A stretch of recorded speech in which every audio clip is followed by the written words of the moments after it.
Salut, c'est Vincent, bienvenue dans cette vidéo. Aujourd'hui je vais partager avec toi juste un petit truc qui peut peut-être t'aider. Donc je te mettrai le lien dans la description de la vidéo pour que tu puisses télécharger ce fichier modèle.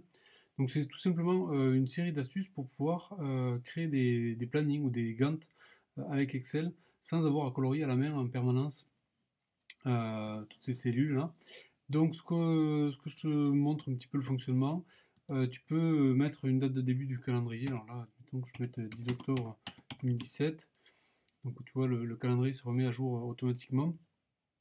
Et puis, tu peux tout simplement changer le début et la fin, par exemple, de certaines tâches. Donc admettons que je mette un jour plus tard. Voilà, donc ça décale bien comme il faut le planning. Et il y a une couleur bleue pour tout ce qui est planifié. Donc là, tu vas pouvoir mettre ton planning initial et puis une couleur vert pour le réaliser. Donc tu vas pouvoir vérifier si tu respectes bien ton planning. Et puis j'ai mis un vert un peu plus foncé pour que tu puisses voir, comme ici là, quand le réalisé est égal au planifié. Voilà, donc c'est toute une série de petites astuces qui va te permettre de faire des calendriers juste en saisissant tes dates ici plutôt qu'en saisissant à la main à chaque fois des couleurs et puis être difficilement à jour. Tu verras dans une deuxième vidéo que j'ai fait une version beaucoup plus complète de ça, qui prend en compte les jours fériés, les samedis, dimanches, et qui prend en compte si tu as des plans de rattrapage par exemple à faire avec des clients ou des fournisseurs, si tu travailles le samedi, le dimanche, etc. Enfin, je te montrerai des choses qui vont beaucoup plus loin que ça. Mais déjà, ça c'est la solution minimale viable, on va dire, qui peut te permettre de faire ça. Je vais te partager le lien dans la description de la vidéo. Comme ça, tu pourras te le télécharger, voir comment il est fait très précisément.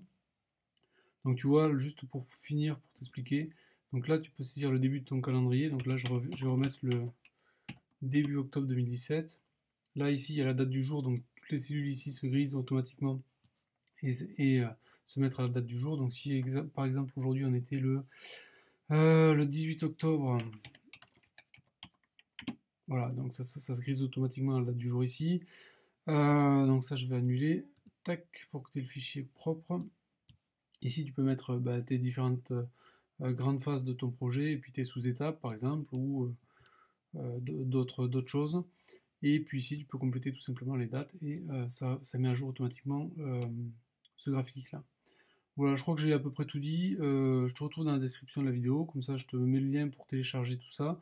Et puis si ça t'intéresse d'aller beaucoup plus loin, je mettrai aussi le lien vers une deuxième vidéo que je vais tourner juste en suivant là. Et pour te montrer comment on peut faire ça de manière encore plus aboutie. Voilà, donc je te remercie d'avoir regardé tout ça. N'hésite pas à partager la vidéo si ça t'a rendu service et surtout à partager le lien si tu as d'autres collègues à qui ça peut rendre service. Voilà, merci, à très vite, bye.